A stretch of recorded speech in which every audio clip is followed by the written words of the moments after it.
Emmanuel, oh, Emmanuel, Emmanuel, Dieu est venu jusqu'à moi. Emmanuel, mon Dieu est venu jusqu'à moi. Du haut des cieux, il est descendu aussi bas. Aussi bas. Du haut des cieux, il est descendu jusqu'à moi.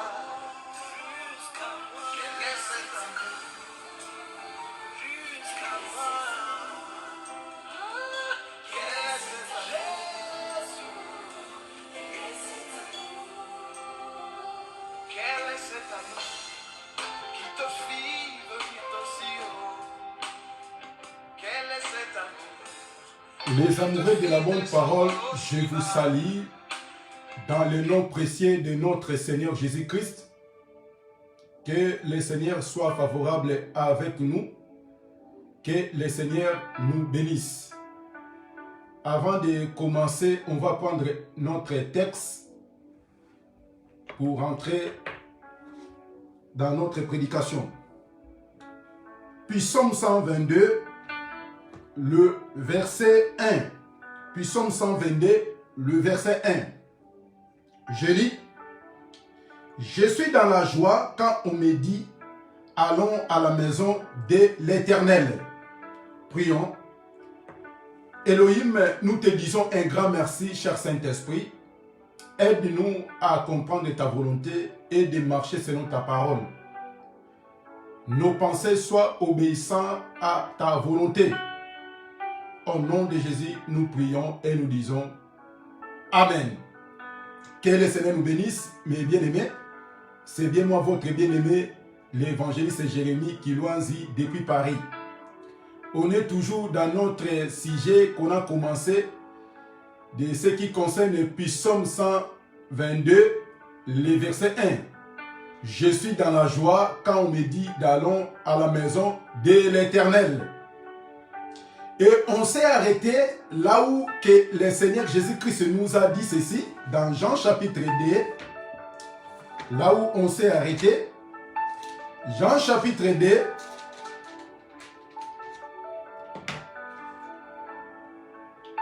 le verset 19 à 21. La Bible dit, Jean chapitre 2, verset 19 à 21, la Bible dit ceci. Jésus leur répondit, détruisez ce temple, et en 3 jours, je le relèverai. Le Juif dit, il a fallu 46 ans pour bâtir ce temple, et toi, en 3 jours, tu le relèveras. Le verset 21, mais il parlait du temple de son corps. Ah, là où on s'est arrêté, en disant que quand notre prophète Salomon, il a construit ce temple, quand il a commencé à faire la prière, quand notre prophète David, il a dit qu'il est dans la joie dans la maison de l'Éternel.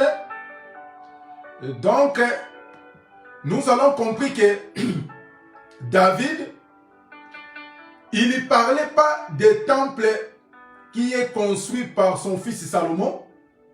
Et Salomon, en faisant cette prière, il savait qu'il ne fait pas la prière pour ce temple construit dans la main des hommes, mais il parlait d'un autre temple qui est la personne de notre Seigneur Jésus. Donc, c'est-à-dire, c'est Jésus qui est le véritable temple.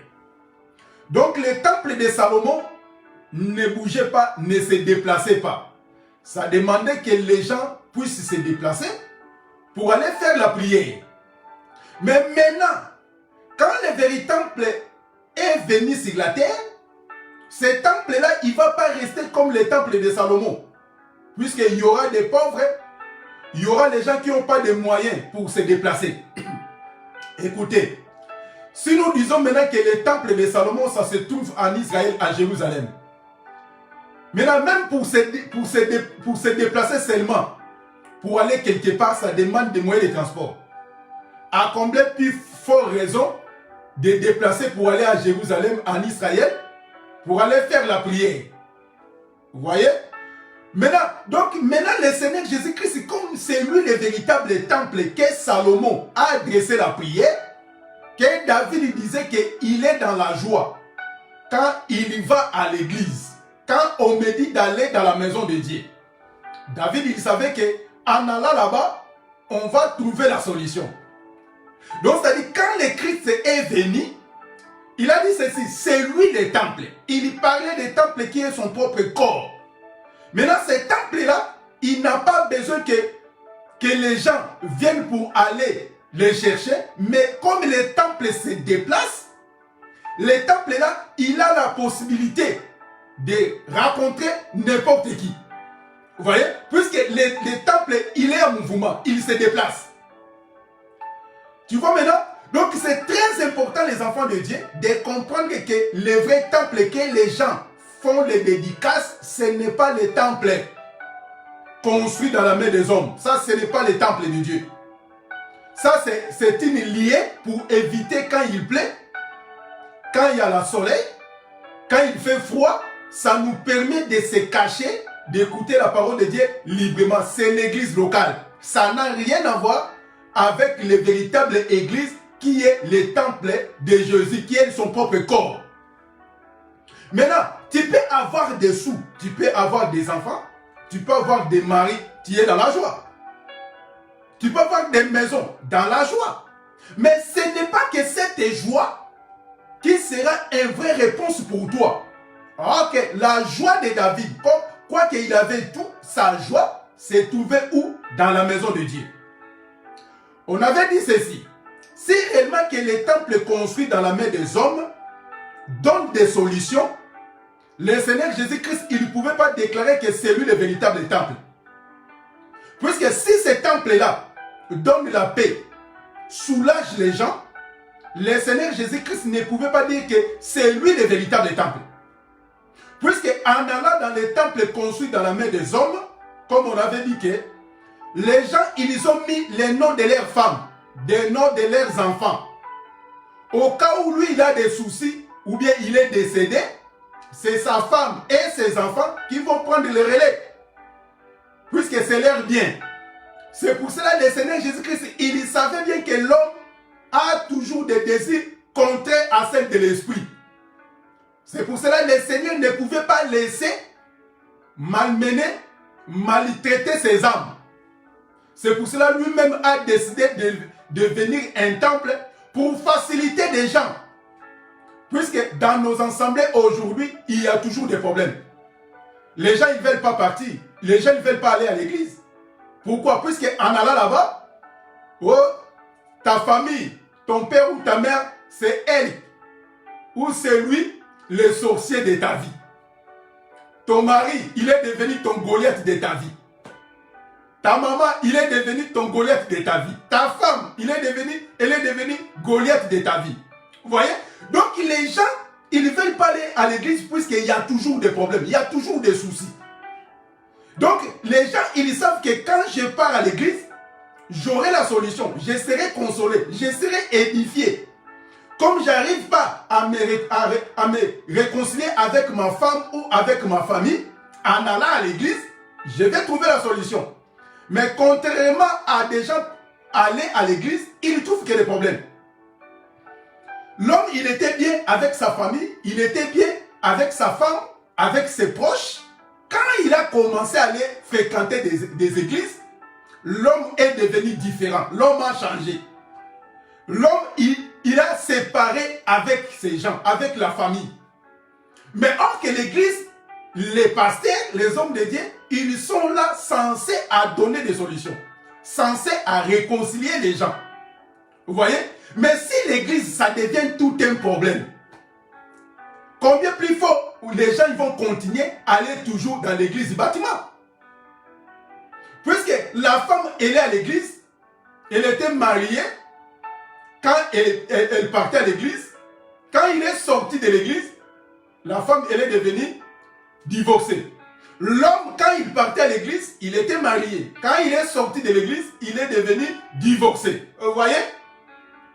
Même les gens, ils partaient à l'église, il était souriant. Il était en paix avec les gens. Mais en allant à l'église, l'homme est sorti, il est devenu ennemi des gens. Voyez, nous comprenons que ce n'est pas cette église-là que David, il a adressé la prière qu'il est dans la joie quand on me dit d'aller dans la maison de Dieu. Donc, c'est-à-dire, les véritables temples, quand tu vas les rencontrer, tu seras dans la joie. Si tu avais des problèmes avec les gens, mais en allant là-bas, quand tu vas sortir, tu vas venir concilier avec les gens. Vous voyez? Si tu n'arrivais pas à parler avec ton père, avec ta mère, ou tu avais des soucis avec ta famille, quand tu vas aller dans cette église-là, qui est les personnes de Jésus, quand tu vas sortir, tu vas aller directement réconcilier avec ta famille, réconcilier avec ta femme et ton mari. Pourquoi parmi l'église locale, il y a pas mal de divorcés, pas mal de femmes seules? Il y en a beaucoup dans nos églises locales. Pourquoi? Parce qu'en allant là-bas, ils croyaient qu'ils vont trouver la solution. Mais la solution, c'était loin d'elle.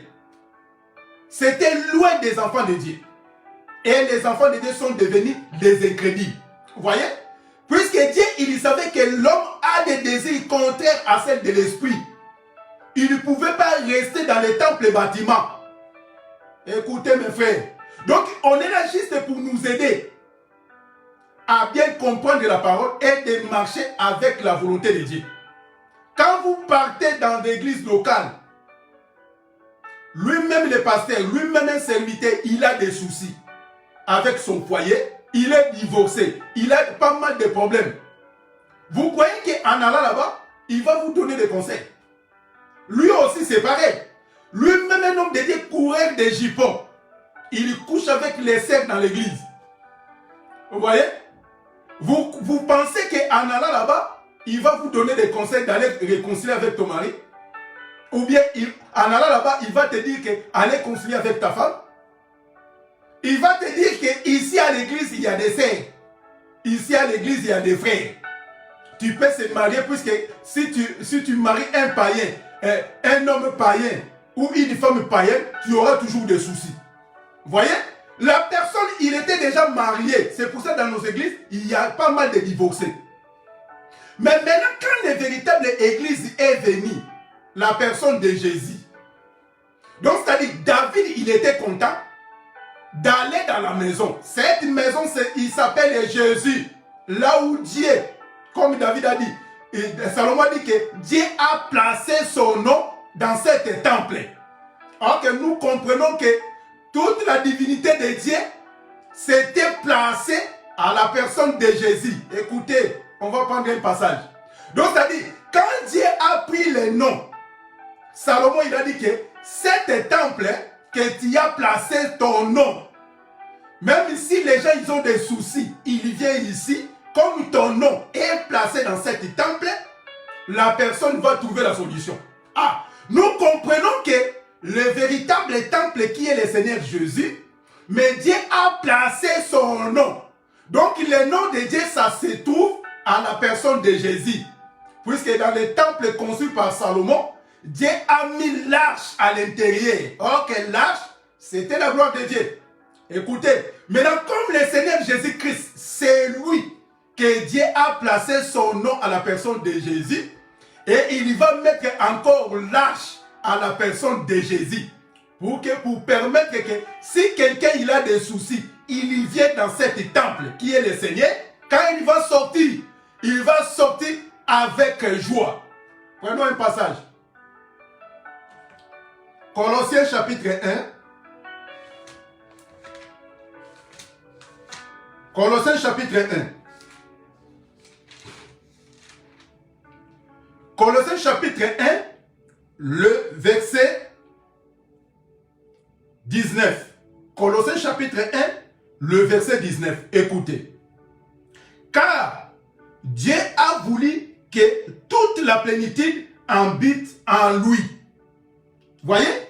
Donc, c'est-à-dire, quand Dieu a placé son nom, dans les temples conçus par Salomon, alors que Salomon, il prophétisait, puisque Salomon, il fit un prophète. Salomon, il prophétisait à la personne de Jésus qui est le véritable temple. Comme Dieu a mis l'arche à l'intérieur des temples conçus par Salomon, mais Dieu va mettre encore sa gloire, sa plénitude à la personne de Jésus. Donc, c'est-à-dire, quand personne, on va revenir même peut-être la semaine prochaine, pour parler que même si personne a péché, quand il va aller dans cet temple, il y aura la solution. Donc, c'est-à-dire, Dieu a placé son nom où? Dans les temples conçus par Salomon. Écoutez comme Salomon il a dit. On retourne dans Chronique chapitre 6. On va revenir. T'inquiète pas mes frères. 1 Chronique chapitre 6. 1 Chronique chapitre 6, le verset 20. 1 Chronique chapitre 6, le verset 20. Écoutez. Que tes yeux soient jour et nuit ouverts sur cette maison, sur ces lieux dont il a dit que là je serai, là ça sera ton nom. Écoutez la prière que ton serviteur fait en ce lieu. Je recommence. Tu as dit que là serait ton nom. Donc dans cet temple-là, ça sera placé le nom de l'Éternel. Donc le nom de l'Éternel, ça sera placé dans le temple conçu par Salomon. Écoutez mes frères. Donc c'est-à-dire, quand Salomon il disait ça, il parlait de la personne de Jésus. Donc Dieu, il va placer son nom à la personne de Jésus. Écoutez maintenant le nom. Puisque quand Jésus il est venu sur la terre, il marchait, puisque c'est lui le temple. Le temple maintenant il commence à marcher. Mais si Dieu ne trouve pas les yeux pour comprendre que celui-là est le véritable temple, c'est pour cela même les pharisiens, les juifs, ils étaient dans la confusion.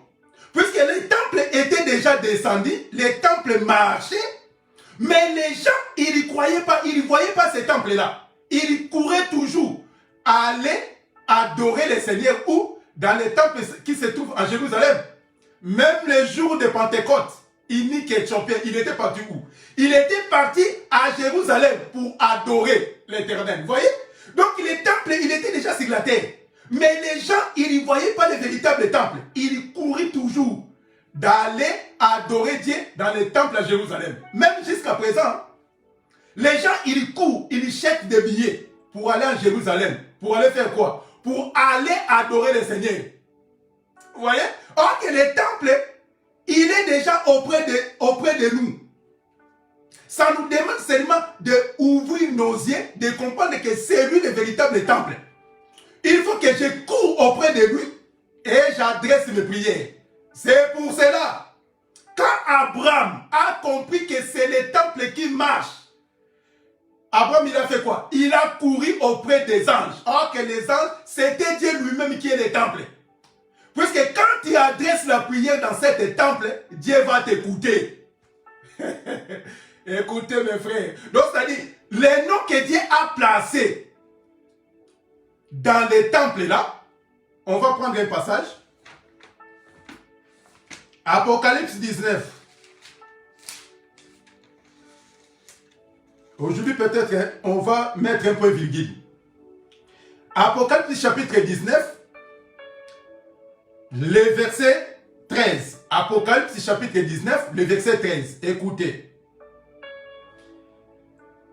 Et il était revêtu d'un vêtement teint de sang. Son nom est la parole de Dieu. Je recommence. Apocalypse chapitre 19, verset 13. Et il était revêtu d'un vêtement teint de sang. Son nom et la parole de Dieu. Vous voyez?